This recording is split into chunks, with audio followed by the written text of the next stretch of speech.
4 of Dex Manual and reclassification by Sir Edwin Catigara, or the Master Teacher 2 of Science. And after that would be the discussion of the Chapter 5 of Dex Manual, Communications and Information Policies and Procedures, Terms, Notations, and Important Concepts by our Assistant School Principal to Ma'am Adelfa Miguel. So without much further ado, I give the floor to Ma'am Claire Carillo. Ma'am. Thank you, Sir Ayan. Ma'am Allyn, pwede na ako mag-share screen po? Yes po, ma'am. Okay. Na-share na, ma'am? Yes po, ma'am. Nagawas na siya, ma'am, no? Okay. Maayong hapon sa tanan, ma'am and sir. Now, this is just 15 minutes, 15 slides, good for 10 minutes. Mo hatag lang mi og information po sa mga upcoming activities for the month of last week of March and so on. So, mo na akong mention regarding sa career guidance program. Actually, during July, kay ato naman yung gina-celebrate ang Career Week and kauban na ang pag-implement sa Career Guidance Program nga naka-memo yun siya sa kanang central office. So, sa Career Guidance Program activities, ang nahuman na is ang National Orientation, Career Orientation, and ang recently nga last Wednesday or kagahapon to ang portfolio and other assessment form for career development. So, ang portfolio and sa mga bata is murag og kana pugong ginabuhat nila nga compilation sa ilang mga outputs, pero this time regarding sa ilang career. And kami sa office maghatag man pud mi og other kanang materials and tools for this one. So, kabahin aning portfolio, makita siya ang uban niyang outputs sa homeroom guidance o ako ning i-mention later. And ang other upcoming natong orientation niya pagahitabuon is for our grade 10 para ma-prepare sila sa pagsulod nila sa senior high school o ang atong grade 12 para ma-prepare sila sa ilahang pilion nga curriculum exits. Nag-meeting nami sa division office regarding ani and we come up nga gamay lang man mi nga mga guidance counselor, so we will prepare video presentations nga pwede na nato mahatag sa learners o sa parents. So, ang among buhaton na ma'am and sir, mag-record man mi. So, muhatag na lang mi og link nga pwede ang bata dito na sila mutanaw together with their parents. And then, at least ma'am ba, anytime is pwede na nila matanaw through FB and YouTube. And naapon mi mahatag ana nga Google form nga dito na sama sa atong ginabuhat nga para sa ilahang attendance. And kauban ni ani ang amuang paghinuusa sa peso office kay sila ang muhatag pod og kabahin sa pagpangita nga mga ging speaker sa kanang sa CHED, sa DOST. So sila naman pod ang mangitaan nga mga speakers. And ang sa career guidance learning material for junior high school grade 7 to 10 na may ma-include ang career nga mga outputs or activities sa ilahang homeroom guidance nga module na naman dito for grade 11 and 12 naaman tay kuan ma'am no katong career module gali sa una nga module 1 to 8 nga ginahatag nato sa mga learners. So ang ato ang buhaton na lang ana po is sa among end sa guidance office na amo gud sila gihatag nga kini career guidance learning activity plan. So dili na tibok module ihatag. So kami sa guidance office sa identified nga activity and page number amo aning i-print then amo ang ipa-reproduce. Kami na lang po sa office ang mag-andam para po nga per section makahatag mi ani nga mga activity sheet. So ana na lang po and then ang pag-retrieve na lang sa mga materials po kay kabahin man siya sa evaluation nga aduna tay mahatag sa ilahang kanang kini nga career module and maghatag lang pud ko sa mga advisors nga kini career guidance learning activity plan for your kuan na lang po for your guidance. Ano siya. And then, para sa ato ang grade 12 po, sa una man good is, nagmano-mano man tag tracking nga mo ato sa per section, then pasuluton sila kung asa sila padulong after grade 12. But, we're doing this one, kanang murag remote na nga tracking system. So, as of the moment, kini nga link is closed pa siya. Pero later on, mohatag naman ang nag-go signal ang central office nga available ni nga link. So muna na ato tag sa ilaha para makabalutaan sa sila padulong. It would be easy for us to track our learners. And then sa office pod, nagadawat pud mi og career consultation ma'am if ever gyud naagi hapon tay mga grade 10 especially sa itong grade 10 or grade 12 nga kung lang sa grade 10 kitahay ang ato ang grade 12 is grade 10 is naglibog pa gyud siya kung unsa iyahang specialization kwaon or track kwaon pwede ra ninyo i-refer sa amo ang bata kay parang amo ang matawagan or maka video call me sa bata. So, at least magandang gihapon na mo sila as to the track and specialization that they will choose. So, kana siya.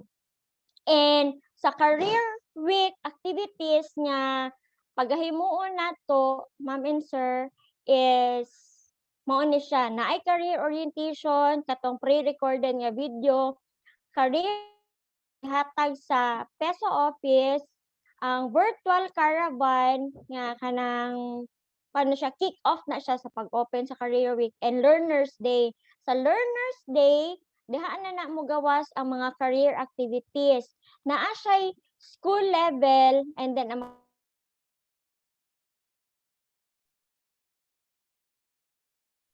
ibang sa division level.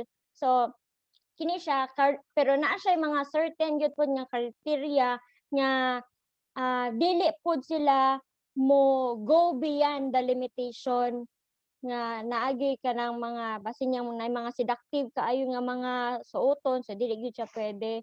So naay career talk nya para gyud naagyud ang element nga naagyoy participation ng parents. So gi-appeal gyud namo ang parents. And then career attire selfie photo. So kung naa na mo mga bata ron nga kanang medyo sila ang hawd ani at least naa na mo ma-identify daan. Then spoken word poetry, career rap battle, digital poster making og 60-second career advertisement. So kana sila ang kanang possible nga mga kanang activities pero kanang basing napa ni modification kay last na mong meeting naka-mention man gud dito sa division nga basing naa version sa mga teacher sa career TikTok. So siguro diri sa ato daghan naman tag panglaban no nga mga dancers nato so dili na ta maproblemahan na. Pero ang sa career TikTok with career attire na siya na. And then sa evaluation, sa homeroom guidance, naman tay card sa mga bata. And then naapoy evaluation para sa mga advisors kung naghatag ba gyud ta og homeroom guidance program maunay na-mention ni Ma'am Bunga nga iyahang gusto niya ipapasa sa mua by quarter. So ang among buhaton ana manggod ma'am is individual mi mag-interview sa mga advisors. Pero kabalo gyud mi sa among kasing-kasing nga gibuhat gyud nato na tanan. So kana lang ma'am nga nya nag-mention naman pud mi ni Ma'am Bunga daan nga ma'am ang module manggod ma'am is mag-agad ra pud mi sa unsay ihatag sa central office kay dito man nagikan ang module. So moto nga nasabtan na pud ni Ma'am Bunga nga naay tendency nga naay delay sa paghatag nato sa homeroom guidance module. So kana ma'am basing anytime next week is mobisita nami sa inyo ha. Mag-istorya-istorya bahin sa homeroom guidance evaluation pero kung napamoy pakapin nga istorya sa amoa, willing gyud kaayo mi maminaw. Kanang abri gyud kaayo ang right chamber sa among kasing-kasing. So kana siya ma'am and sirs no. And then kabahin pod ana na ang naa naman gyud mandated nga unified universal referral system ang gihatag ang central office regarding sa kung gusto ta na i-refer nga estudyante or for counseling or whatsoever. So nakauna na gyud si Ma'am Joyce Vallejo ana og gamit. So if ever gyud og namo i-refer kay ihatag sa amo ato kay para matagaan mo na mo ato ang referral system form. Okay? And next one is di na siya mo ato ara.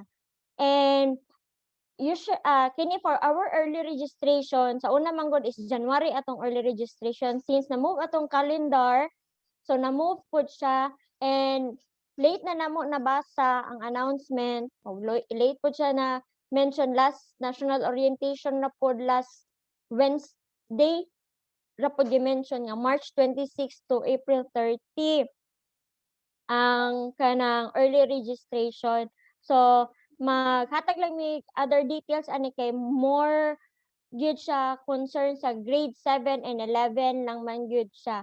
So kami man pud ang mag-prepare ani sa mga forms o mga boxes nga ibutang sa gawas and nagapaabot lang pud mi ni Sir Baswell regarding sa system parang natay magamit nga online early registration nga ilahang ma-fill upan. So link na lang among mahatag sa inyo hapohon.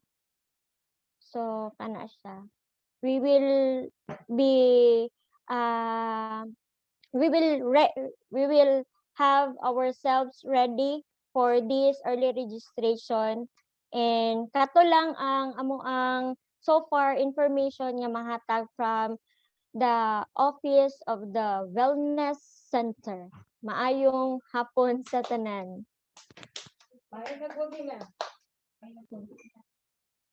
Marato, ma'am. Sir Ayan, mana ko, sir. Stop.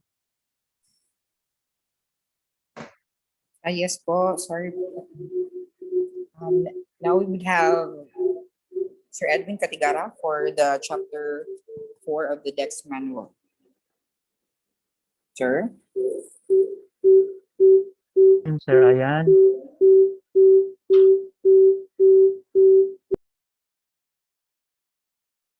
My courtesy to our school principal, Dr. Mario S. Gregorio, Ma'am Adele, Sir AP, our assistant principal, our department heads of junior and senior high school, faculty, fellow teachers, mayong hapon. Ma'am Allyn, pwede na ako mag-share screen? Yes po, sir.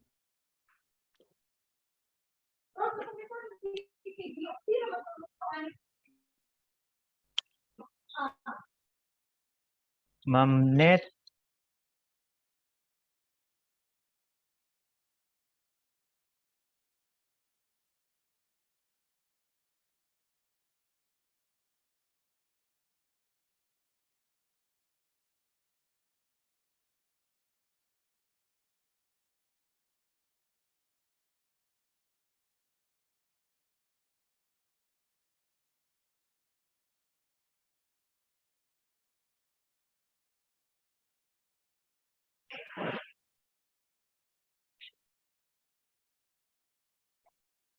Okay, once again, mayong hapon. Hello, mayong hapon. Afternoon, sir. Um, okay.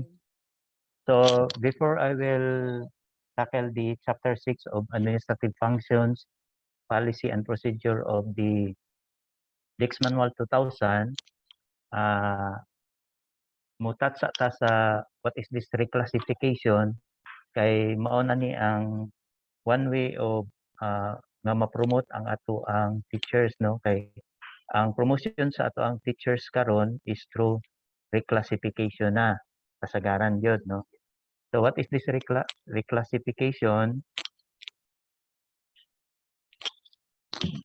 Amit.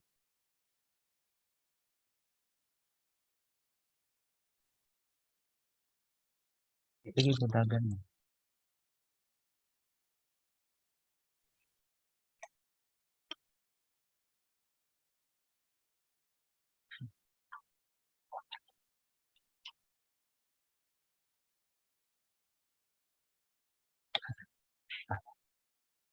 So what is this reclassification? It is a form of stopping modification and or position classification action which may be applied only when there has been a substantial change in the regular duties and responsibilities of the incumbent of the position, which may result in a change in any or all of the position attributes, position title, level, and salary grade. So meaning pag na-reclassify ta, so nagi kausaban tanan sa ato ang position title, sa ato ang level, salary grade. Then reclassification of teaching position due to approved ERF. What is this ERF? Equivalent record forms. So i-discuss natin na siya later on. And conversion to teaching position to master teacher positions. Reclassification of school head position. So kumingon tag approve ERF, morning katong teacher 1 nga mag teacher 2, teacher 2 to teacher 3. Ang conversion to teaching position to master teacher position from MT1 to MT2, MT3, and MT4. Reclassification of school heads position, morning katong head teacher 1 to 6, principal 1 to 4. Then, unsa may comparison between this reclassification and promotion? So, promotion refers to the advancement from one position to another with an increase in duties and responsibilities and usually accompanied by an increase in salary. So, siyempre, kung ma-promote, ako nag-tag sweldo, no? Pero dako po datong responsibilities and duties. Reclassification refers to the change in the position. Title requiring the issuance of an appointment with a corresponding increase in rank and salary. So, medyo naa siya'y relasyon gamay sa atong promotion kay pag na ma-reclassify ta, siyempre dako po dato ang sweldo, dako po datong responsibility, pero with an appointment, no? And promotion may only be resorted if there is a vacant item due to retirement, promotion, transfer. So, diri lang mo gawas kung ma-promote ka kung naay mga vacant, no? Nag-retire ang imong kauban, na-promote o na balhin. Reclassification shall apply only to filled regular position in the national government. So meaning mangayo patagyod og budget aning reclassification dili pareha sa promotion nga naa siya budget. So halimbawa sa natural vacancy nato si Juan de la Cruz teacher 3 nag-retired. So ang iyahang nabiyaan is teacher 3. Si Ana Cruz teacher 2 na promote sa teacher 3. Ang iyahang ang bakante karon teacher 2. Sa rekla, kung si Miss Miriam Perez, teacher 1, na-approve ang iyahang ERF, teacher 3, ang item ni Miss Miriam Perez nga teacher 1 will be reclassified to teacher 3. So, wala na'y bakante. So, yun na ang kaibahan sa promotion o sa reclassification. So, unsa may equivalent record form? It is a tool for determining the appropriate classification of a teacher position. So, diha nag-reflect ang iyang educational preparation, training, teaching experience, workshop, and seminars for professional growth undertaken by a teacher. It contains information on position title, unique item number, and authorized salary in the current personal services itemization and plantilla of personnel. So, lahat ng mga plantilla ng teaching and non-teaching na makita na to sa PCI PP, so PCPAP or PCI PAP, no? Then, minimum requirements for the reclassification of position through ARF. So, minimum, teacher 2, special education teacher, naaman tani, daghan man, no? Sa senior high. Guidance counselor 2, school librarian 2, ang iyang minimum, so BSE plus 20. Unsa ning 20? 20 units of MA. 1 year in service plus bachelor's degree in for teacher or equivalent plus 20 in MA units. Mahimo kang teacher 2. So, reclassification for ARF for teacher 3, special education teacher 3, guidance counselor 3, school librarian 3, so MA degree. So, 2 years in service plus MA graduate or bachelor's degree for teacher or equivalent plus 20 years in service plus 20 MA units. So, katong nagtito na, unya 20 lang yun siya, unya na siya 20 years in service, pwede siya ma-apply o magpa-ERF o teacher 3. So, conversion to master teacher position. So, there are established qualitative and quantitative criteria for its level of master teacher. An applicant must possess all the prescribed qualifications to be considered for a particular level, which is measured in terms of educational preparation, performance, and teaching experience. So, naagyan na no, sa qualification as a master teacher. There is likewise a quota system on the allowable number of master teacher position in secondary schools. The quota system as determined by the DepEd in consultation with DBM is as follows.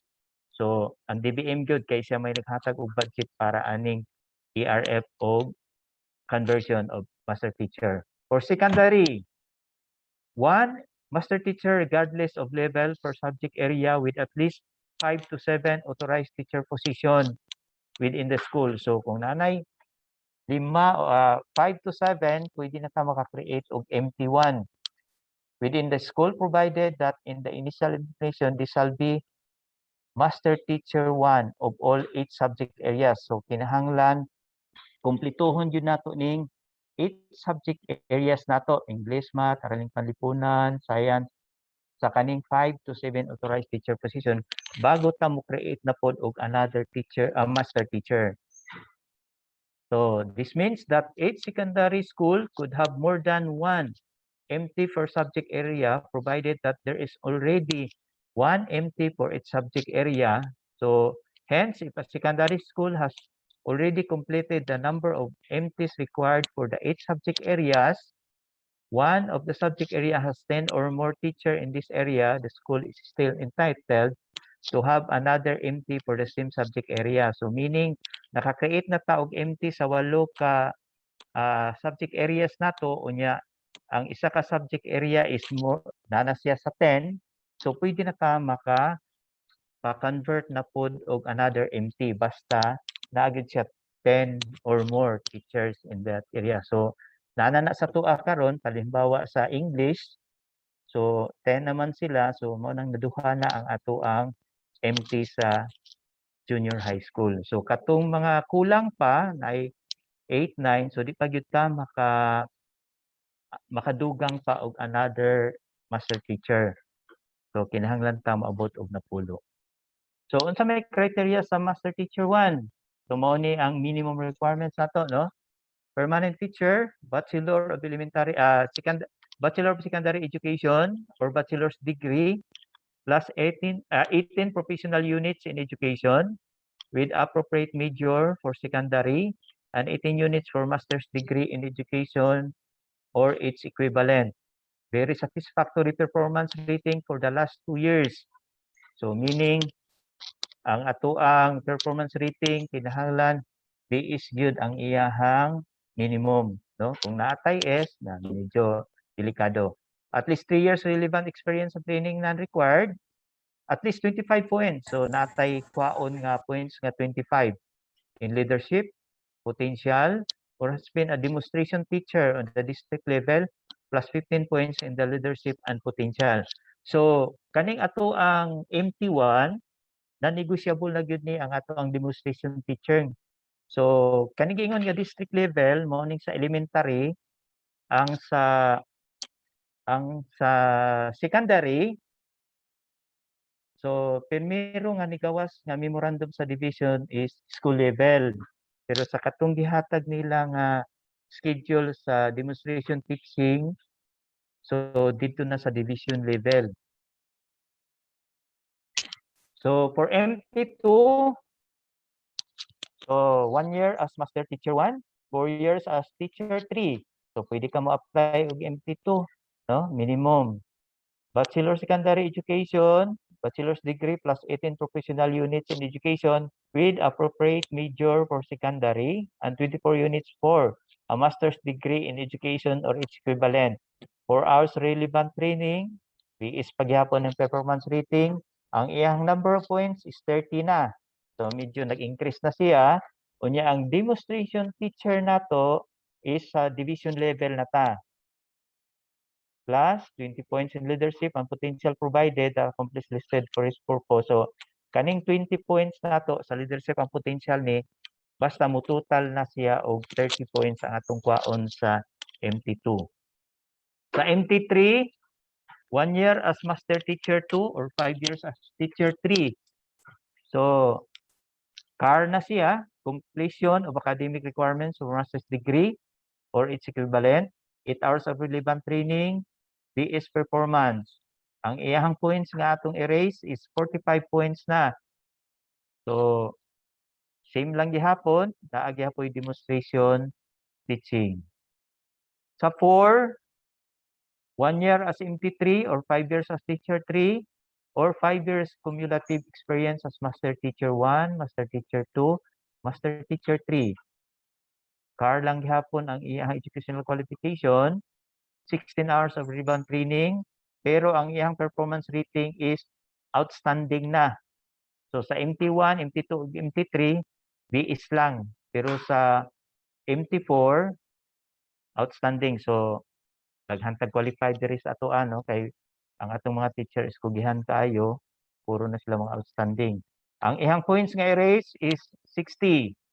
Ang leadership potential o accomplishment provided. So ang school head, so katong mga gusto nga mag head teacher 1 to 4 o mag principal 1 to 4. So ang gi-follow is DepEd Order number 97 series of 2011. Guidelines issued to provide rules and criteria on the allocation of school head position and promotion of school heads through reclassification of position. So naagyapoy guidelines kato i-follow, no?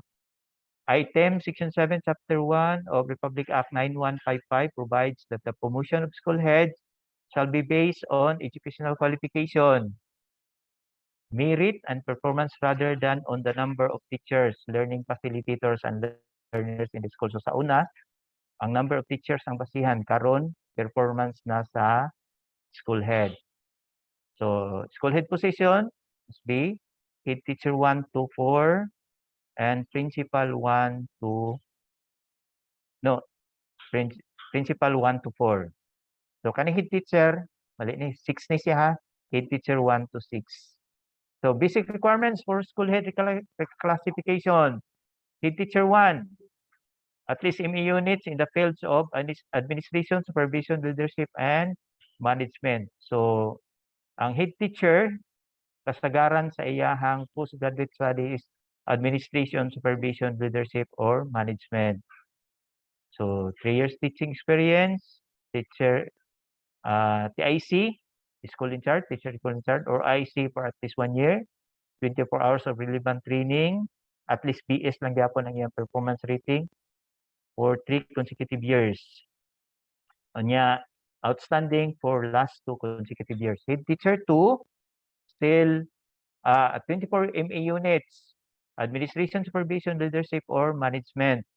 Experience is T1 for 1 year, 24 hours of relevant training, at least BS for 3 consecutive years for performance rating, and 2 consecutive years for outstanding.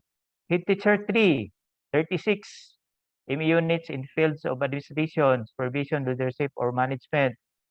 So experience, head teacher 2 for 2 years, 32 hours of relevant training, then at least BS for last 3 consecutive years or outstanding for last 2 consecutive years.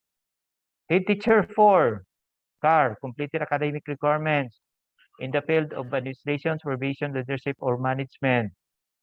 Experience niya, head teacher 3 for 2 years, 32 hours of relevant training, and VS for last 3 consecutive years or outstanding for the last 2 consecutive years. Head teacher 5, CAR in the field of administration, supervision, leadership, or management. Head teacher 4 for 2 years for experience and training, 40 hours of relevant training, and performance rating niya at least BS for last 3 consecutive years, outstanding for the last 2 years, consecutive 2 years. Head teacher 6, master's degree na, sa head teacher 6 na. So master's degree in the field of administration, supervision, leadership, or management. And experience is head teacher 5 for 2 years, training, 40 hours of relevant training, and ang iyang performance rating is at least VS for the last 3 consecutive years or outstanding for the last 2 consecutive years. Principal 1, salary grade 19, master's degree in the field of administration, ang iyang education, 2 years HT for elementary, 2 years as HT, 6 for secondary, 40 hours, at least BS for 3 consecutive years, unya plus passer siya sa principal's test. Principal 2, master's degree for administration supervision, 1 year as principal 1, 48 hours ang yan training. Then, VS for 3 consecutive years or 2 outstanding for the last 2 years. Principal 3, master's degree, supervision lang gihapon, plus 12 doctoral units na. 2 years as principal 2, 56 hours of relevant training, and at least BS for last 3 consecutive years or outstanding for last 2 consecutive years. Principal 4, ito na ang last niya. Salary grade 22, master's degree in the field of administration, supervision, plus 24 units in doctoral. Then 2 years as principal 3, 56 hours of relevant training, and at least VS for last 3 consecutive years or outstanding for the last 2 consecutive. Then, kani siya is for junior high school. Ang sa senior high school, no reclassification guidelines for senior high school teaching position as of this date. So wala pa gyud. So katong mga senior high school, hulat-hulat lang ta. So meaning siguro gipaandam pa ang inyong mga papers para pag ingon na nga naan na ready na ta. Kabalo man ko nga daghan na gyud nagpanikad diha nga mag MT4 diretso, no? From MT1 diretso na sa MT4 kining mga atong senior high school. So, thank you so far. So, naay pangutana sa ato ang reclassification.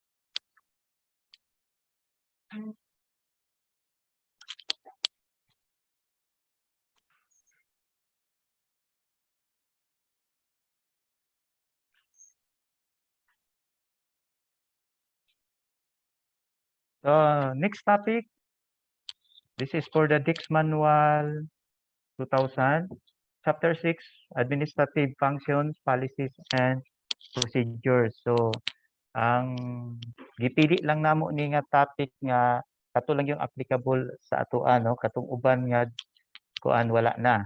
So, kanilang siya, si Disciplining Authority, Notes on Disciplining Authority.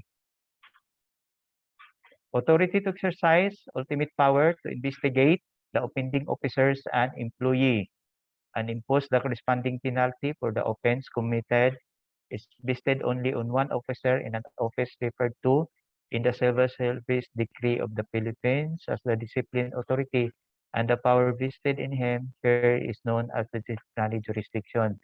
So, sa atoa, ang authorized ato ang principal, no? Siya ang ato ang ultimate power to investigate the offending officer nato kung makahimo ta og sa laod na against sa civil service law.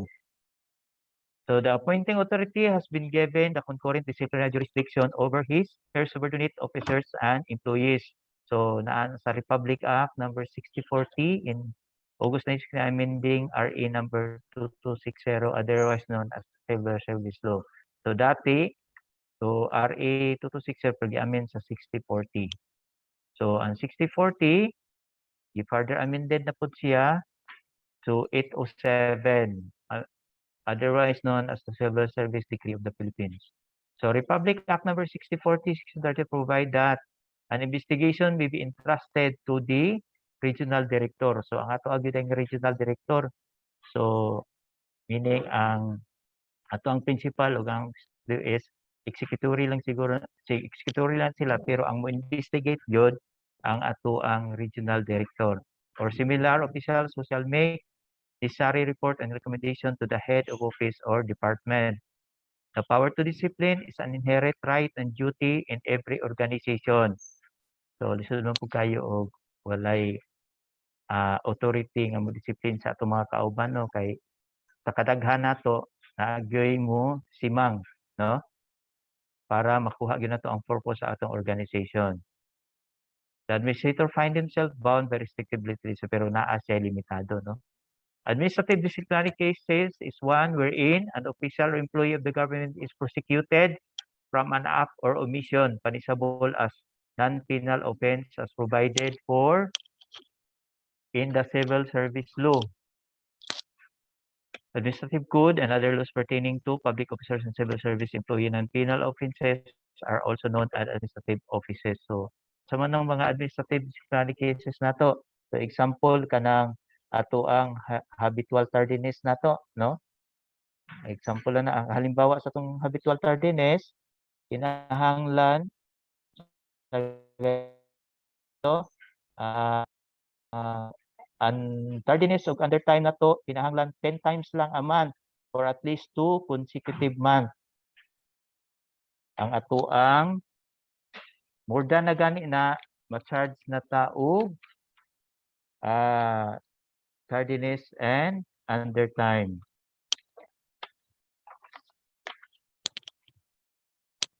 Administrative case may be commenced either by the disciplining authority of the DICS with motu proprio complaint or by any other person with an ordinary complaint filed with the disciplining authority. So, kung halimbawa naagi mo complaint, wag tayo mahimo, no?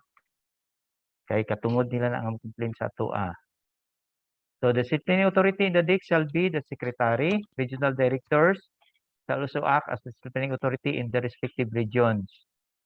The president is the disciplining authority for presidential appointee. The secretary is duly authorized to discipline presidential appointee subject to the president confirmation. So sa ato ang ato yung regional director ang mo-act as disciplining authority.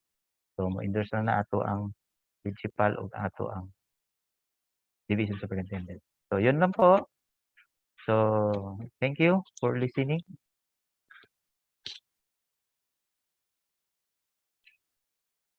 So Sir Ayan.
Hello, sir.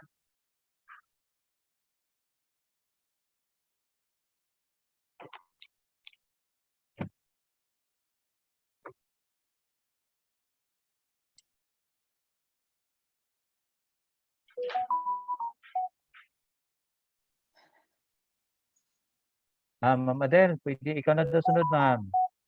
Okay. I was thinking kasi na Sir Ayan will still have to say something. So my topic also this afternoon is just a small, it's also short, but let me, it's all about the communication on policies on found in our DepEd.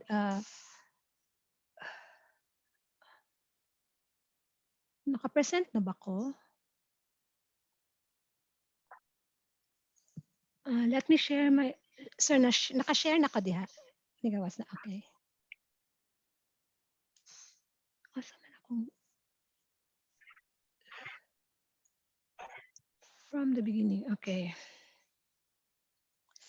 So my topic, as I've said, is all about communication and information policies and procedures that is found in Dex Manual, that is chapter 5. So very short topic on the terms, notation, and important concepts on the communication and information policies in the Department of Education. So this is for the information and dissemination is being organized in the central office having the press corps, and in the regional offices we have the information officers. The service manual contains the basic regulations, instructions, and information which guide DEC's central office and the field personnel in carrying out the task of the department. Any amendments are issued to the field through orders, memorandums, and bulletins like this one. Let me show a sample of the amendment. So this is the amendment to section, all of these orders are be issued in amendment of a certain section in the DEX service manual. So ano lang siya, naa siya yung mga amendment na nahitabo. So the handbooks. So speaking of on the communication and information, dissemination of information, we have the handbooks which are issued to provide the handy reference materials to the field, of course, on the policies and certain educational issues and procedures in the implementation of the different programs and projects of DepEd. So we have the leaflets, foldouts, and the like are also issued to disseminate information. So as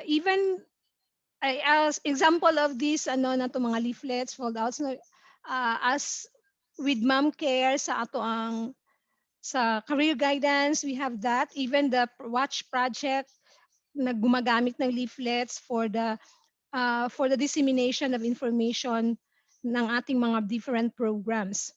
The publication, these are published on a regular basis and are distributed to inform the field as well as the stakeholders on the different activities undertaken by the Department of Education to improve the quality basic education in the country. So, yung mga publications natin ngayon, meron tayong electronic publication na. So, we have the website na ng Department of Education. So, that time na this service manual was crafted, wala pa po tayong wala pa po tayong website. So, other in use for information dissemination is we have the DepEd orders or DEX order, in which these are the issuances on policies, guidelines, or regulations which are generally permanent in nature and are in effect until rescinded. So pag DepEd order gani ina siya, so we are still referring to previous department orders nga as basis for our actions, policies, past policy guidelines. Kasi permanent yun until na i-revise sila, i-amend. So, unlike DepEd memorandum, temporary po ang kanyang nature. So, usually for a year lang na issue nila. So, issuances. So, in sample of this na mga memorandum po, if we notice na yung mga announcement ng conferences, seminars, examinations, or surveys, competitions, and celebrations sa DepEd memorandum po, ang doon sila nakasulat. So yun po. Next is we have also the bulletins. These are primarily informative issuances such as educational statistics, curricular materials, and professional papers on academic, industrial, health concerns, and so on. So the DEX memoranda orders, bulletins are numbered consecutively, starting with the first issuance on January every year. So that is why at the end, every January nag-start po yung natin na DepEd Order number 1 series of 2021. So iba na mag-e-end na naman ang number niyan on the last issuance on December. Still, we have unnumbered memorandums. These are memos that are limited in applications and concerns only a few regions or offices. So pag konti lang po yung hindi talaga for all of us in the whole country. So unnumbered po yung memorandum na yon. So office orders at saka office memorandums.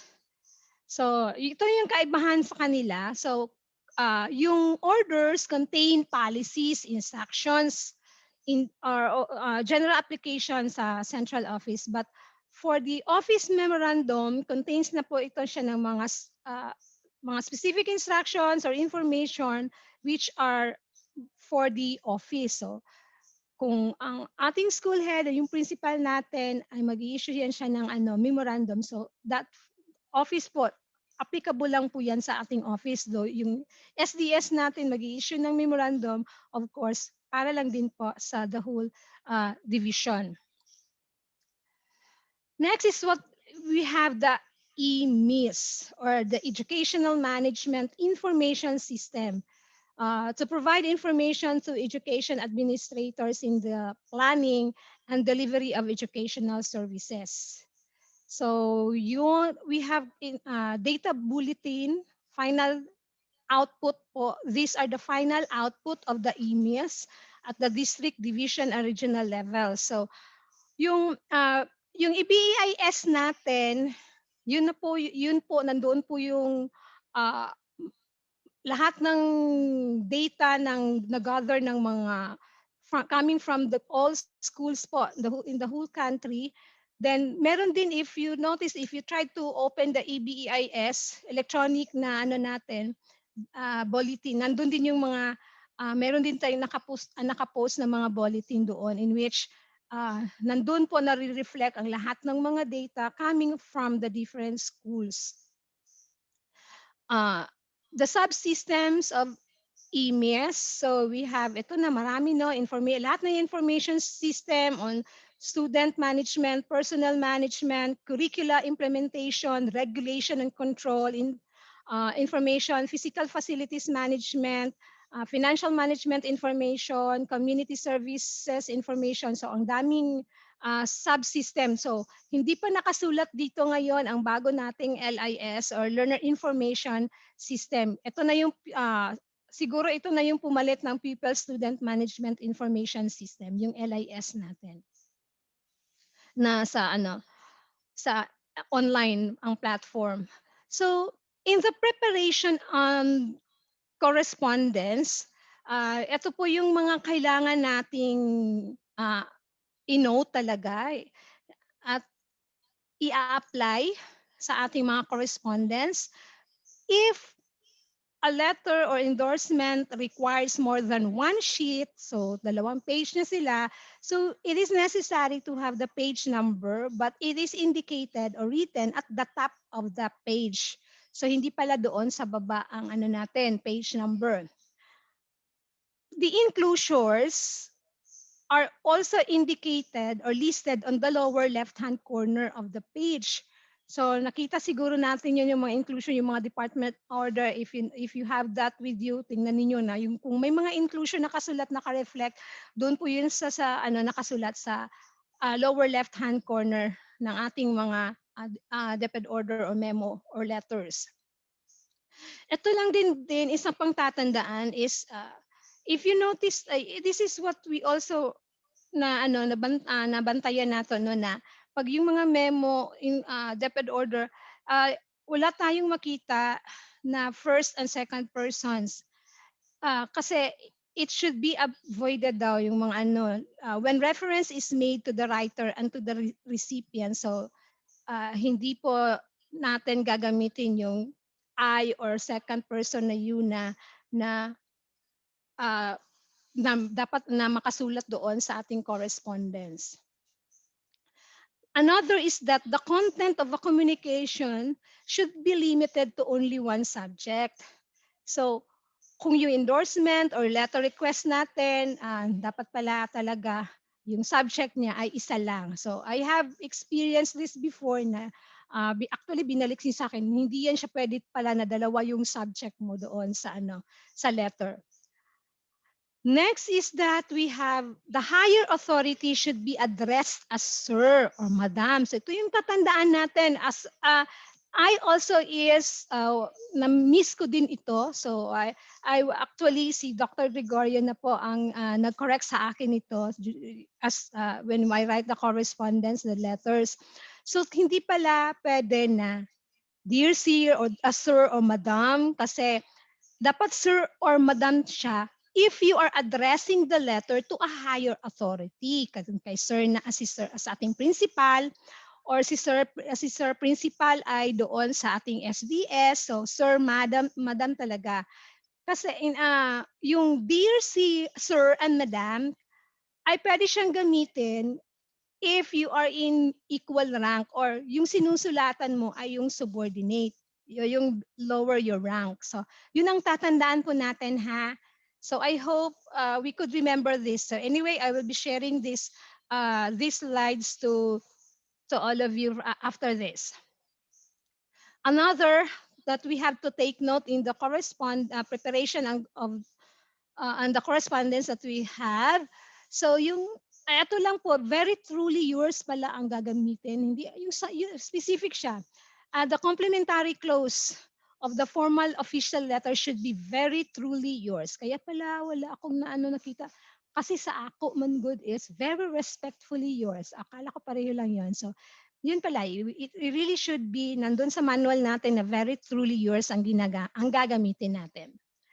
On the envelopes, murag di naman kaayo siya karon no kasi we are sending email but if in case we are sending letter using the envelopes, it should be plainly addressed and should identify the sender. So for official correspondence, there is really no need to write the name of the official if we know kasi no naman no so it should be written down name of the office ang gagamitin and not unless expressly necessary for identification purposes. So kung kinakailangan pero kung enough na ang name of office so yun lang okay na po daw yun sa ating official correspondence. Ito din in writing sa memorandum, we have to use to if it is addressed to an employee of a lower rank.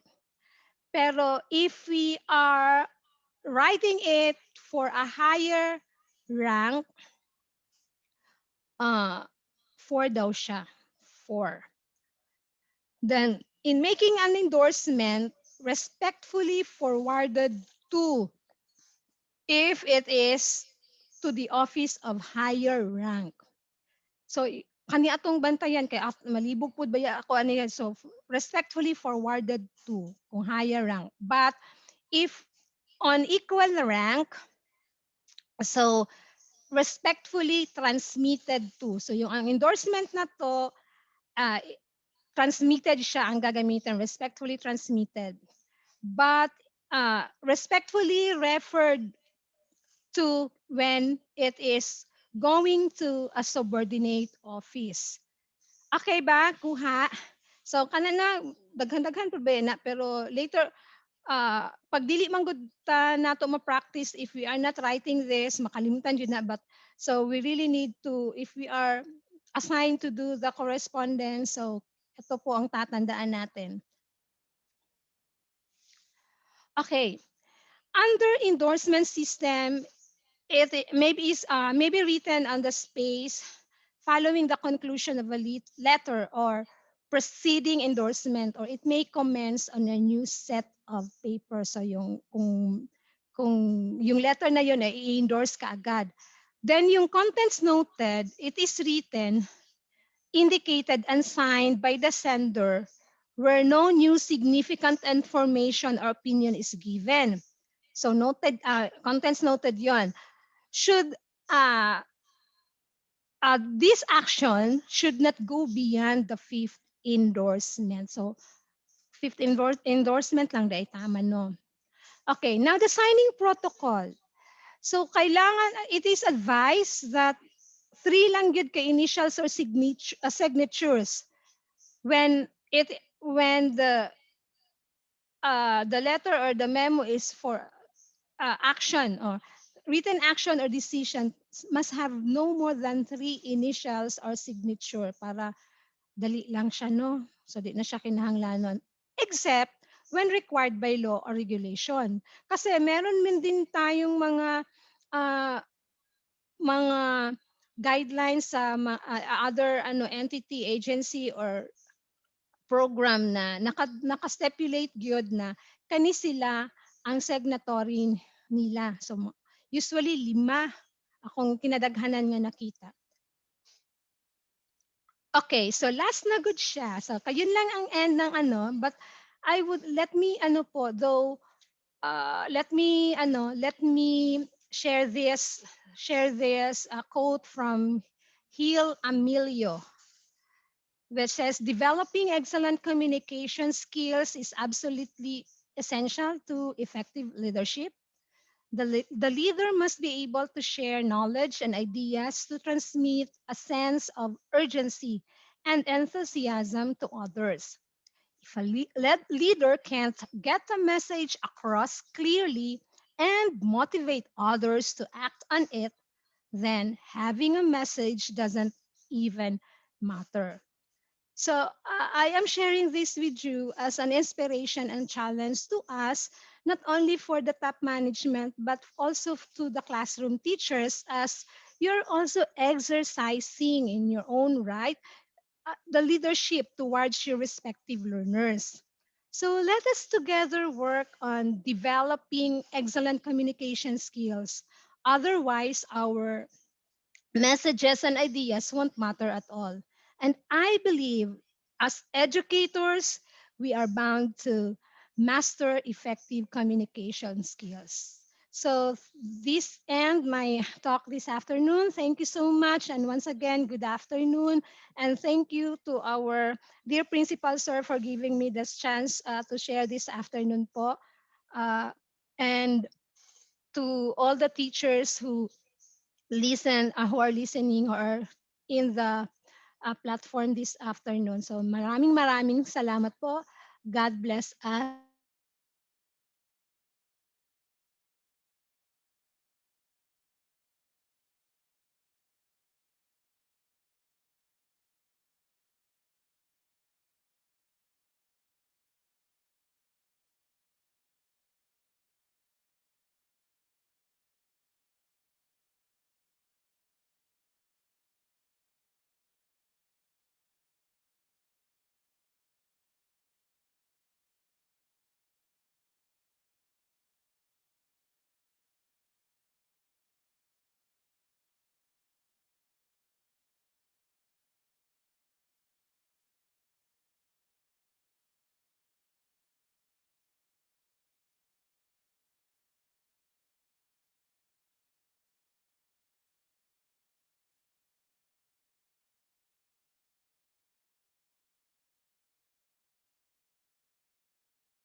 Hello, good afternoon. Pasensya na, nag-brown out ko diri. I'm using data now.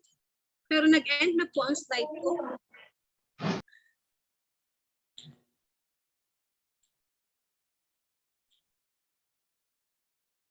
Nag-brown out diri sa ako kon. How about sa inyo din ha?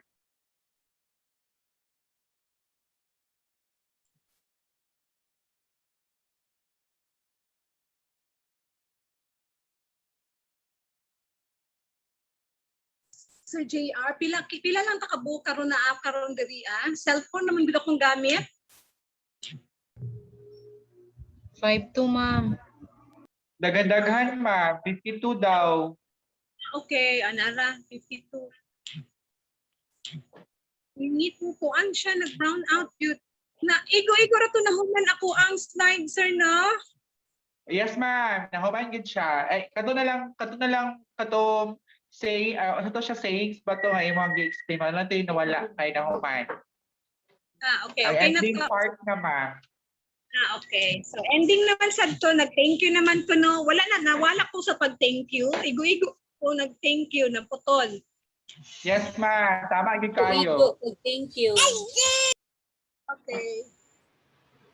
Ganun. Thank you, Ma'am Adele. Salamat po. Thank you for listening. I hope you have learned from my short talk.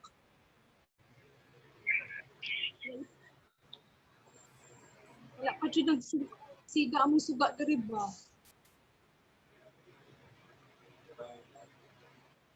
So are we now preparing for the closing program na no? Yes po, ma'am. Kaso lang po kay ang katong mga important po nga person, ma'am, katong na yung mga part po sa program, wala po diri karon, ma'am. Lagi Affected sa brown out. po. Feeling ako ma'am, na yung part sa program kay nasa sa school nagstay. Okay. Lagi daghan mao jud. Kaya wala pa brownout ba data ni so I will be sharing I plan to share manunta diri sa slide diri sa chat group pero na dili naman ko ka-connect good nag-phone ra ko so I will be as soon as I will have the connection sa laptop ko I will be sharing my slides to lahat ng mga chat groups nato na lang nako i-share. Kaigong na sir uy. Ako sa ding i-close sa kong video kay mahurot ni sa ko ha. Ay pila lang ba yan limited ra ba yan ni ako ang kuan? Limited ra ba yan ni ako ang pila naman ako ang data?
Mm.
Okay.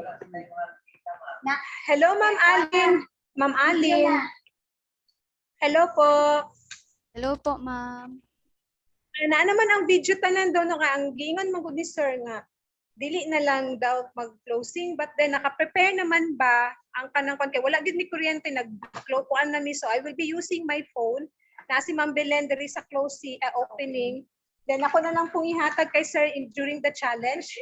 I would diretso na lang yung after Unsa man ni? the impression na recorded naman. Impression recorded. Saman, para ang data ni mo mabalik. Lagi pud no. Oo. Pila ka participants din hing nabilin? 50 lang gihapon. Di na ko mas cellphone naman gud ma'am. 50 pag yun. 50 po, ma'am. I-moderate ang mga impression recorded man, tapos mag-opening message na lang, welcome ka Ma'am Belen, no? Tapos mag-message na, challenge na lang ka, sir, para i-off na lang na ako kay data naman gud niya ako. Diri sir, data man ni. O sige na, ma'am. Si Sir Tejero po, ma'am, nanadira, ma'am. Pero diri, akong tawagan din. Ang start ni sir. Closing remarks po siya, ma'am. Sige lang kay mo off lang mo on lang po niya sa kong data og naan na kay sayang manggugud mo ba 50 ka book na nasa inyong kuan virtual. Okay po, ma'am. Ano ka na siguro? Kanya i-record man nimo po ma'am, di ba ma'am? Walay magsulod ha, walay magsulod dire. Sige po, ma'am. Ma'am. Ay, tawagan na kasi. Closing pa man sa sir. Wala din siya pa.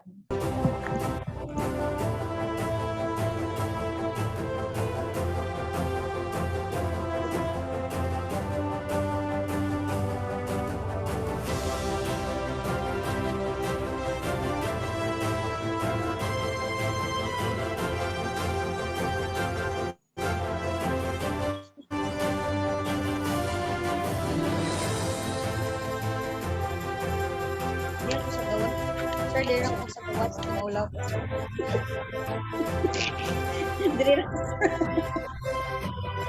Good afternoon, everyone. Despite the technical difficulty that we are experiencing right now, due to an unexpected brownout, the show must still go on.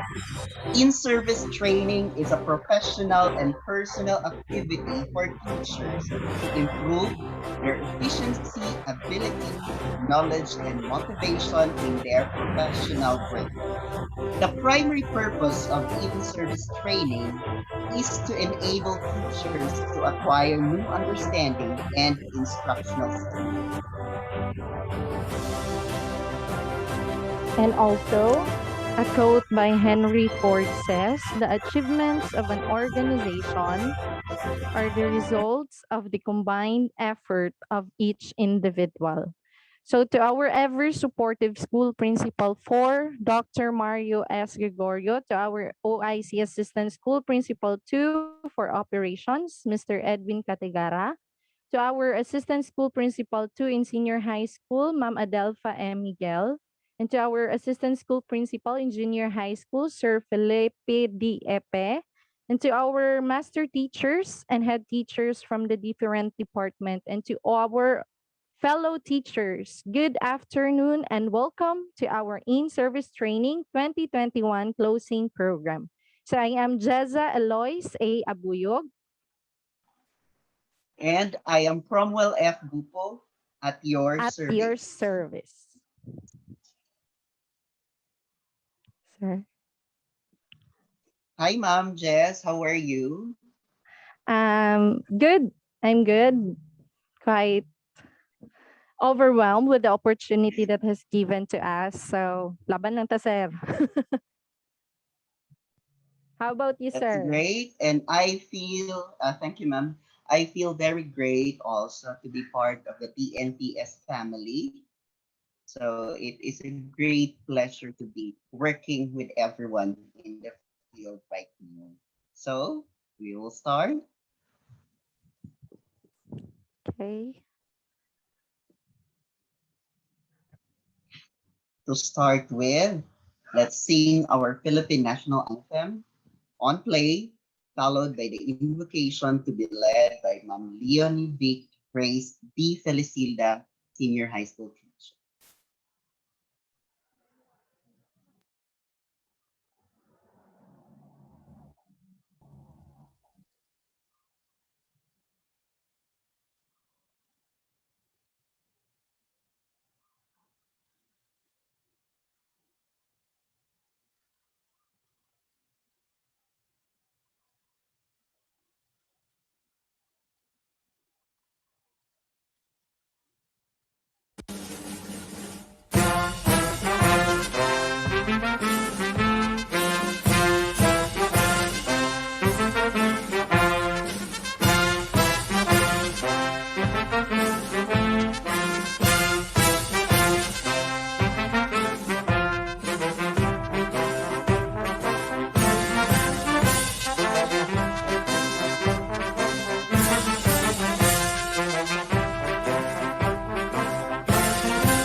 Father, we are always beyond grateful for your endless love for us.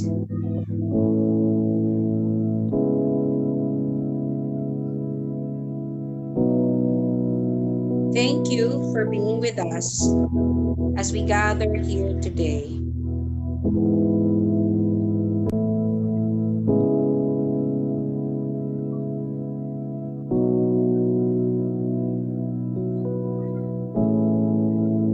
Thank you for the strength and wisdom you have given us.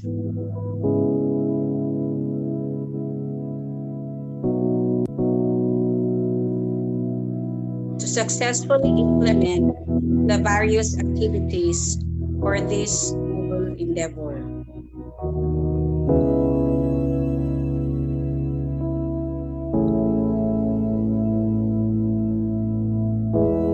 For all we have accomplished, we owe them everything to you.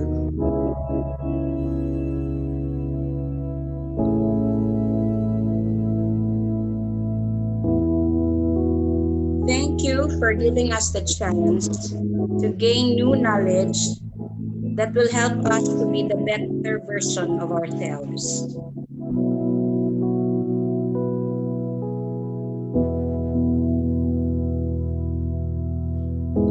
May all the learnings we have gained from the activities be of great use.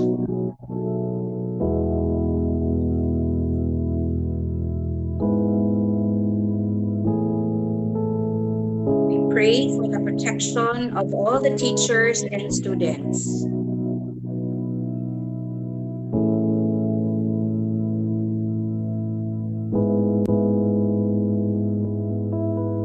Please keep us away from any sickness and harm.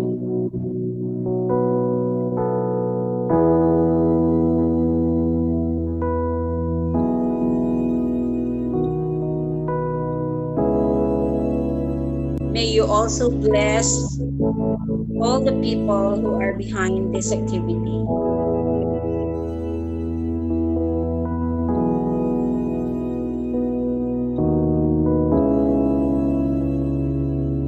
They have given their best and invested much of their time and strength in planning and putting all the activities in place.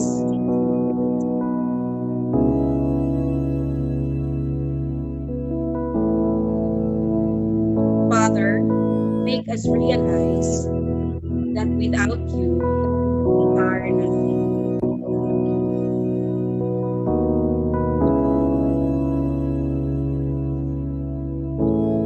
All this we pray and offer to you. Amen.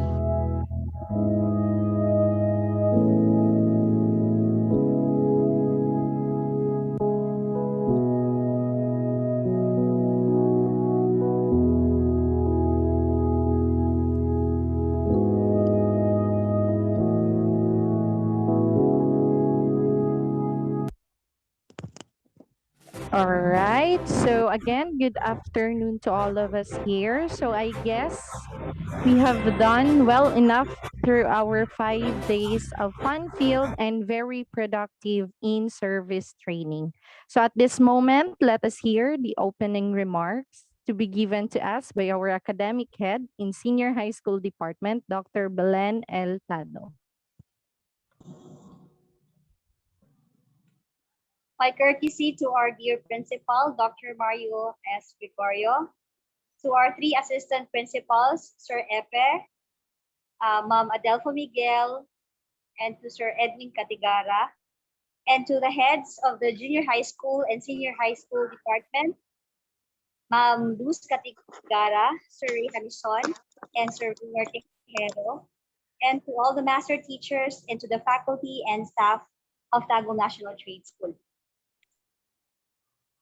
This year has brought thousands of changes and new experiences and challenges brought about this pandemic. Keep in mind that behind the negative and unpleasant things that happened, there is always a silver lining. This year, we have experienced many first time to stay at home, first time to work from home, first time to shift from face to virtual like this, and first time to teach without our dear students. And we have this virtual inset and LAC session by subject area.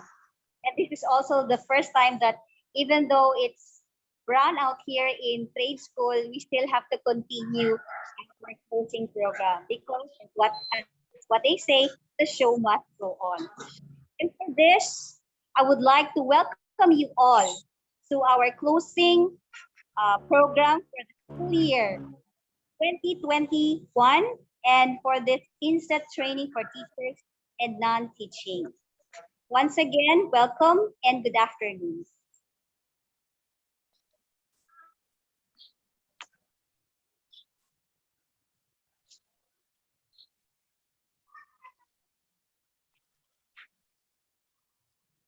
All right.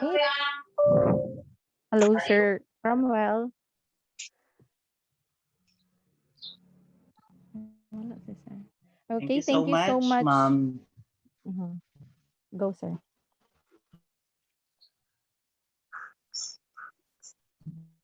Dr. Ben Pado for that. Welcome.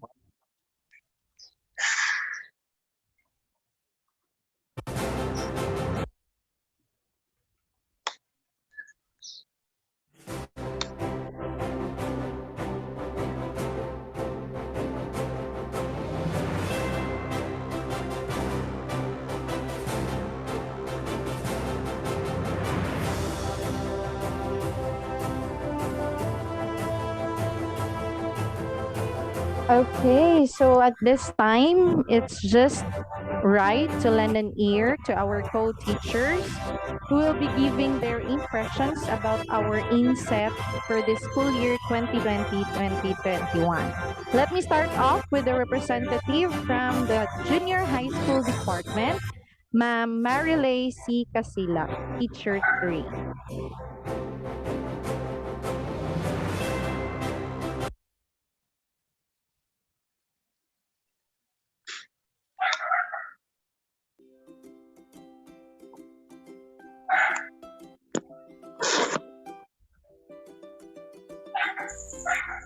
My respect to our school principal, Dr. Mario S. Gregorio, assistant school principals from junior high school and senior high school departments, Mr. Felipe D. Epe and Ms. Adelfa Miguel, assistant principal in operations, Sir Edwin Catigara, department heads, master teachers, teachers, and non-teaching personnel, good afternoon.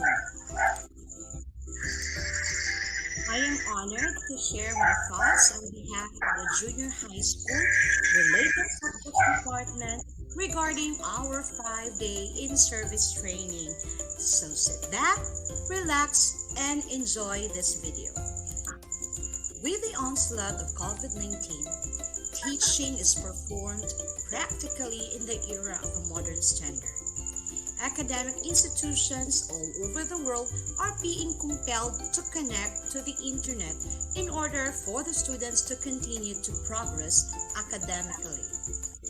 As a result, the use of online-based software and internet-assisted web-based learning has become a quick-fix option for learners to continue learning and teachers to provide instruction in a healthy work and learning environment in the face of COVID-19 public health challenge.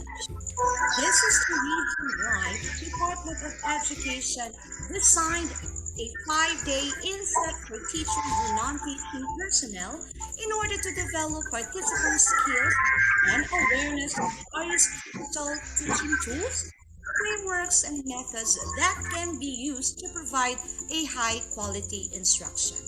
With this, I would like to extend my heartfelt gratitude to Tagum National Trade School for giving us opportunity to learn various digital teaching tools and methods by utilizing our very own gems, of course, our teachers from junior high school department, Senior High School, and TechVoc Department.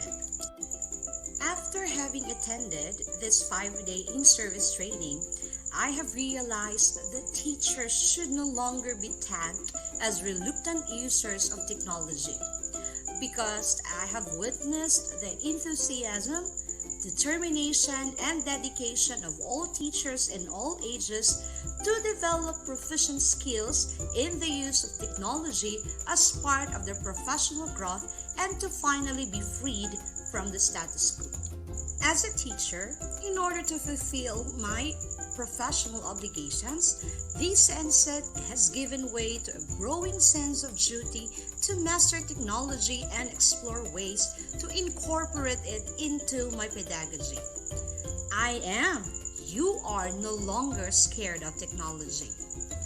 Furthermore, it inspired me to unlearn all the habits of classroom teaching and develop new online or offline learning engagement skills like the use of Canva, Filmora, Powtoon, animation, and interactive games, with the expectations that our desires, will help revive the teaching profession in the face of the pandemic. In terms of structure, time frames, and content, the seminar was well organized. It went off without a hitch from beginning to end. Kudos to the minds behind the planning. And the most important part of the Inset, ang snack time. With the sumptuous snacks, I don't have any reason not to stay focused. Dagko kaayo ang pan. To all the speakers from the different subject areas, thank you for you have generously shared your expertise to all of us. Wala jud ninyo gilaog ang inyong mga kaalam. And to the people behind the planning, I hope you will continue to assist us in becoming the best version of ourselves, not just during trainings, but whenever we feel we need you and whenever you feel there is a need for you to assist us. Lastly, to my co-teachers, thank you, and thank you so much for your help in making this training success. Congratulations to all of us. Ladies and gentlemen, this is Mom.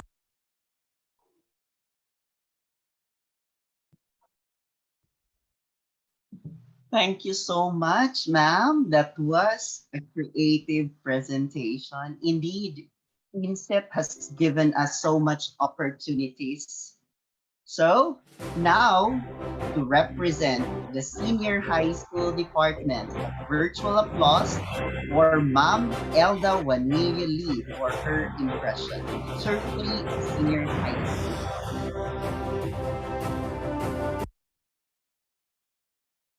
Hi everyone, this is Mrs. Lee of the Math and Science Group.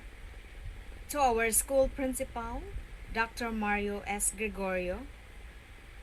To our assistant principals, Ms. Miguel, Mr. Epe, Mr. Carigara. To our department heads. To our master teachers, especially the master teacher assigned to us, Ms. Mirasol Hubay. To the teachers and non-teaching staff, good day. My task is to give an impression speech from our group. From day 1 to day 5, I was really impressed. It's because we got everything we need. From the documents that we need in our task, to the technical support, and to the food.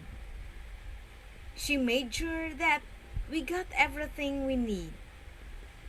And what's the most important part is we had that LOL. We had fun. We were enjoying while working so hard. Especially with the presence of Mr. Sibuan. Oh my gosh. Mr. Saldana, thank you so much. To the ladies, thank you so much too. You are so fun to be with. I really enjoyed. Miss Joanna, thank you for that laughing moments. Miss Quasela, Miss Binondo, Miss Marisa, Miss Binaning, thank you so much. You are really fun to be with. I really enjoyed our LAC session. And that's it. Thank you so much. And I hope we will still have this kind of opportunity, working hard and having fun. Thank you and have a great day. Bye-bye. All right. So thank you for that, Ma'am Hi, everyone. Lee, for the impression. And of course, let us also hear the impression from the Tech Vox department by Sir Brian A. Tumulak, Teacher 2 of Senior High School Department.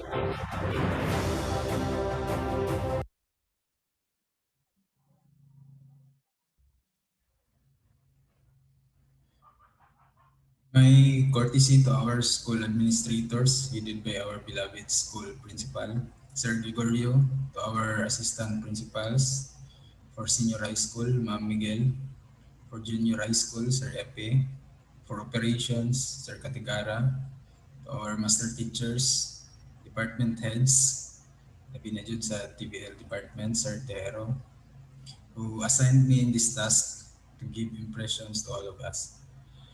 My dear colleagues who are present from day one until today, the culmination of this in-service training, a pleasant day sa atong tanan. A famous quote made by William Pollard says, "Learning and innovation go hand in hand. The arrogance of success is to think that what you did yesterday will be sufficient for tomorrow."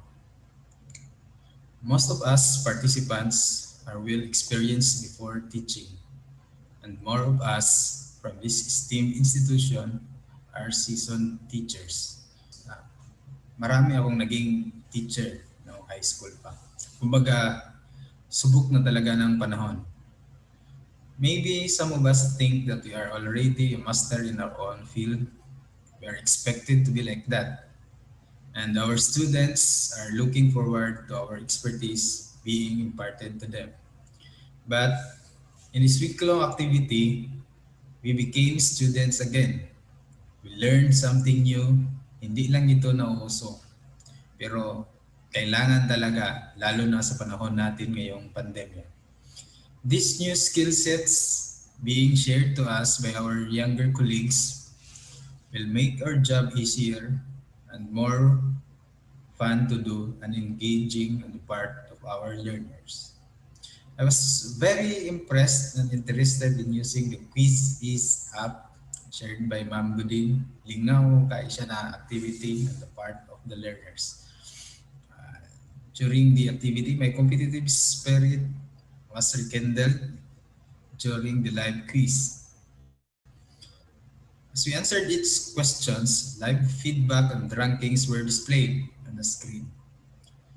You need to be correct and fast in answering to goes up with the ranking. I was so happy being ranked first in the post-test. Di pa'y kayo ko kay natagan og libre na load ni Ma'am Budin ni Ma'am Adele. On the video editing part, using Power Director at Filmora 9, diri jud matest ang ato ang creativity o ang pasensya. Abi na ako sayon ra pero naglisod jud ko kayo, promise. As a requirement, we are expected to submit a recorded video output. Bisan conscious kayo katubangan sa camera, naningkamot yapon na maka-comply. I have to review the recorded presentations to absorb slowly and learn the tricks in making an excellent instructional video for future presentations. Hopefully, ma-apply na nato ni sa sunod COT. Sana ma-improve na dyan. To the resource speakers, Doa ka Ma'am Cecil, Sir Jurix, and Sir Baswell, thank you kayo for sharing your knowledge and expertise. And kudos to all of you. Let me end these impressions with the words quoted from Albert Einstein. It says, I have no special talent. I am only passionately curious. That's all. That would be all. And thank you. Thank you so much, Sir Brian. This only means that Inset is really vital for our personal and professional development. This time, please help me welcome our school principal, Dr. Mario S. Gregorio, for his words of challenge.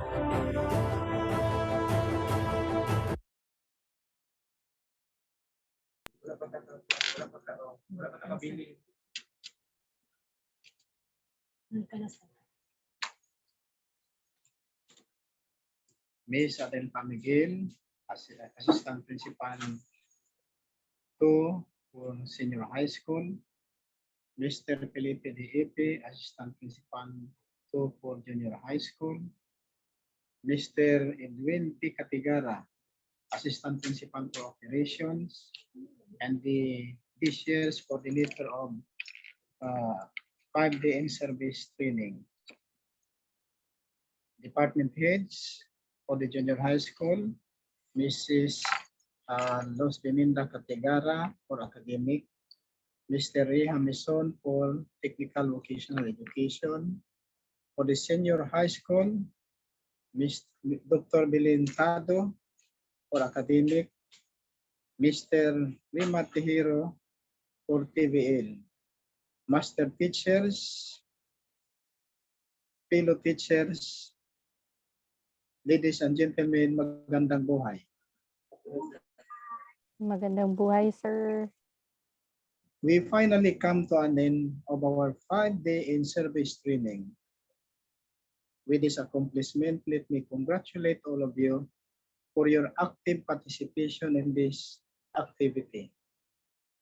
Let me extend also my warmest gratitude to all the master teachers, the facilitator of the different learning areas. Of course, with the supervision of the 2 assistant principals, Mr. Epe and Ms. Miguel. Based on the activity design that you had submitted, all the topics are very relevant to the teaching service aside from the inputs which were given during the plenary session. I appreciate the initiative of the facilitators for coming up with a unique way of conducting their LAC session, which allowed each LAC member to grow professionally in terms of speakership and demonstration teaching tasks. Thus, all the activities are applicable in your day-to-day teaching endeavor. Moreover, let me emphasize the very purpose of the recently concluded 5-day in-service training activity. It aimed at equipping all teaching and non-teaching staff with relevant knowledge, skills, and information to make us all effective in our respective line of service. This is an alternative way of giving the opportunity of all teachers to update their teaching and non-teaching personnel on the new knowledge, skills, and information relative to their line of service being offered to their clients, considering that only if you are given the opportunity to attain training in the division, regional, and national level due to legal budget. Thus, the bottom line is to provide quality education to our students. What we need now is to truly apply what we have learned from the resource speakers, facilitators, benchmark the good teaching strategies and all other good practices which were shared by your fellow teachers or your speakers during your 2-day LAC session. Finally, let me congratulate Mr. Edwin P. Catigara, Assistant Principal for Operations, and the In-Service Training Coordinator for the successful conduct of this year's 5-day Inset activity. Thank you, magandang buhay, and God bless us all. Thank you so much, Dr. Mario S. Gregorio. As we celebrate the success of this 5-day training, we would like to recognize the effort of everyone who took part in this event. A virtual clap for our OIC Assistant Principal for Operations, Sir Edwin P. Catigara, for the distribution of certificates.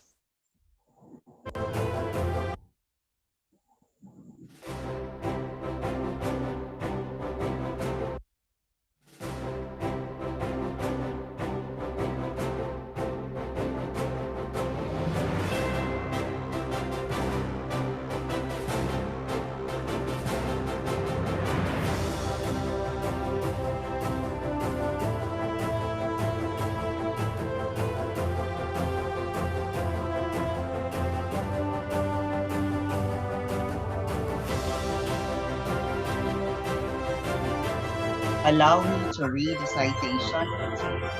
Republic of the Philippines, Department of Education, Region 11, Division of Tagum City.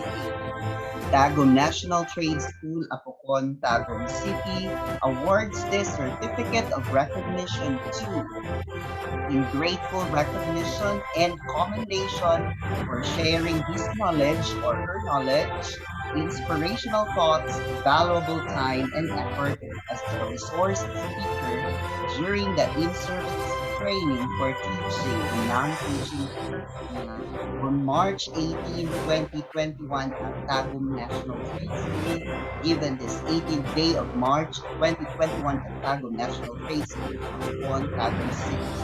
Signed, Principal 4, Dr. Gregorio.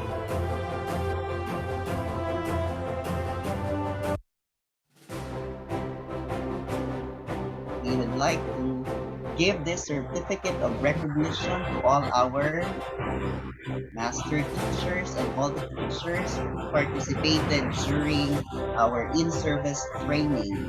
And we also award the certificate of participation to all the teachers who actively and successfully participated in this in-service training for teachers and non-teaching personnel on March 15 to 19, 2021 at Tagum National Training School, given this 19th day of March 2021 at Tagum National Trade School, Apocon, Tagum City. Signed, Mario S. Gregorio, ED Principal 4. Congratulations, everyone, and thank you for doing the best that we can. At this juncture, let's hear the closing remarks to be given to us by our TVL Department Head from Senior High School, Sir Raymar Tejero.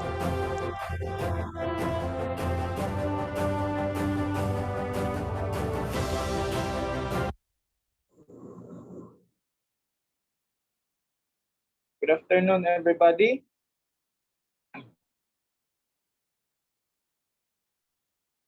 This is actually the first time that I have written my speech for the closing remarks.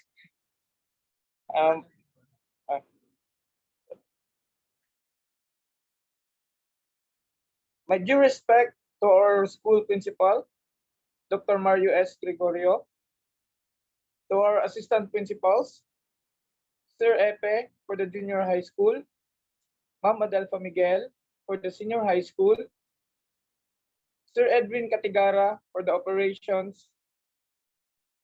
My dear colleagues, good afternoon. Allow me to start my remarks with a quote from Gary Blair. Every task, goal, race, and year comes to an end. Therefore, make it a habit to always finish strong. With this last session, much can be observed. that we did not just finish what we have, we did not just finish strong, we have exceeded from that thought. Because I know most of you are going to agree that we have finished strong and united. To our dearest principal, thank you so much for the opportunity that you have provided us. That in any way, you have always thought for our growth and development. To our big trio, our very own assistant principals, thank you for the guidance and the well-planned series of activities. And to our speakers, we are indeed grateful that you have shared on us your knowledge and expertise that would become later on our tool of finishing something strong. And lastly, let me leave you this quote. The knowledge box only in the minds of the better is like a strong, tall tree without branches nor leaves. But a knowledge displayed and put into practice is like a tree with widespread branches that bears fruit and comforting shades. From RT Drafting. Thank you so much. And once again, good afternoon. All right. So thank you so much for that message, Sir Tejero. And before we will end our program, do we have some announcement po ba from the different departments?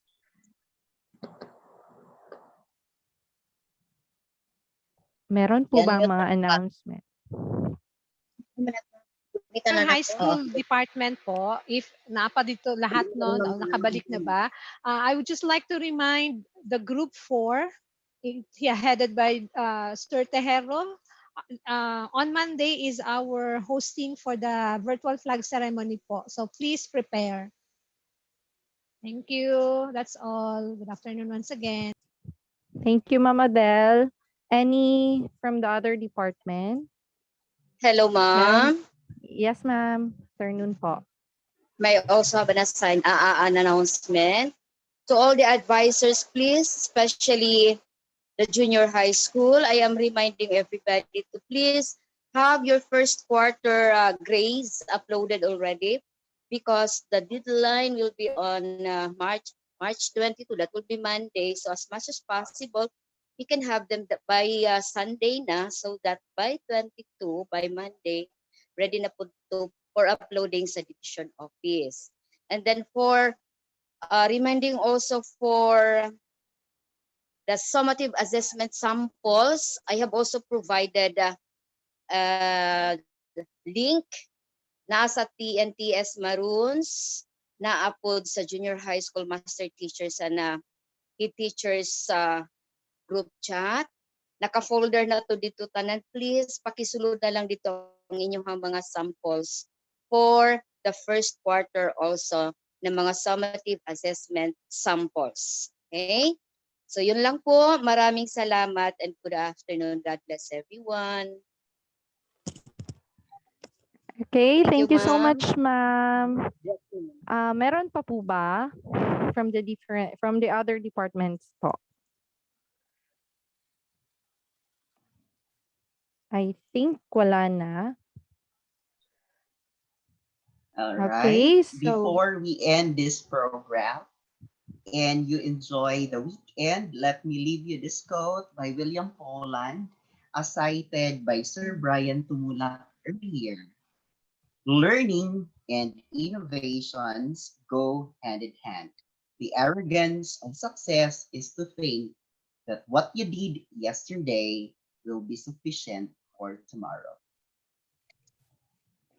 So before we will end, let us have first the closing prayer through our audio-visual presentation.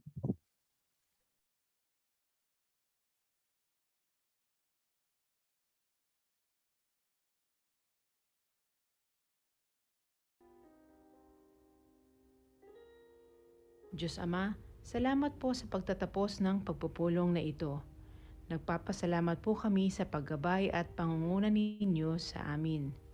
Panginoon, salamat sa oras na ito na binigyan nyo kami ng pagkakataong maisakatuparan ang layunin ng pulong na ito ng maayos at ligtas. Panginoon, salamat po sa mga taong dumalo at binigyan ng oras ang pakikinig at talakayan ngayon. Diyos Ama, naway pagpalain po ninyo ang lahat ng mga taong narito ngayon. Protektahan niyo po kami at sa aming paghihiwalay naway maisakatuparan namin ayon sa inyong kalooban ang lahat ng aming napagkasunduan sa pagpupulong ngayon. Naway ang banal na kalooban po ninyo ang aming maging naisin sa aming mga buhay. Naway maluwalhati po kayo sa amin, Panginoon. Ito po ang aming dalangin sa pangalan ni Jesus. Amen.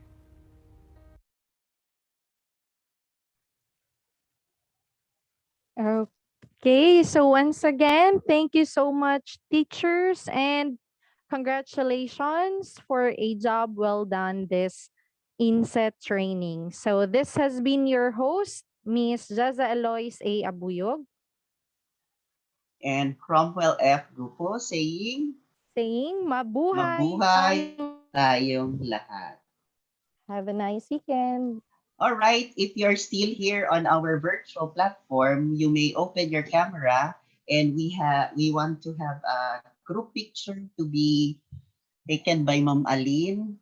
We can also use this one for our accomplishment. So everyone, please turn on your camera and Ma'am Allyn will do the screenshot. All right. In 1, 2, everyone, you may open your cameras.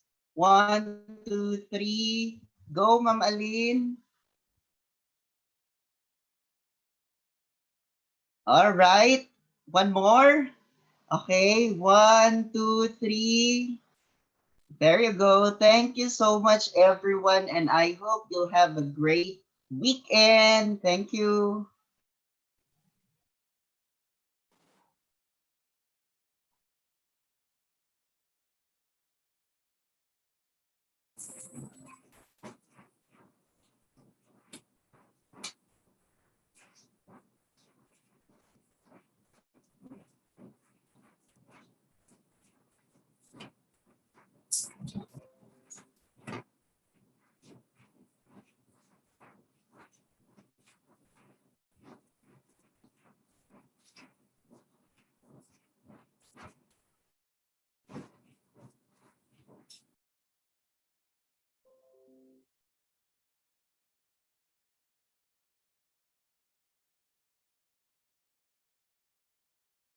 Okay. Wala na, naiwit ko. Anyway.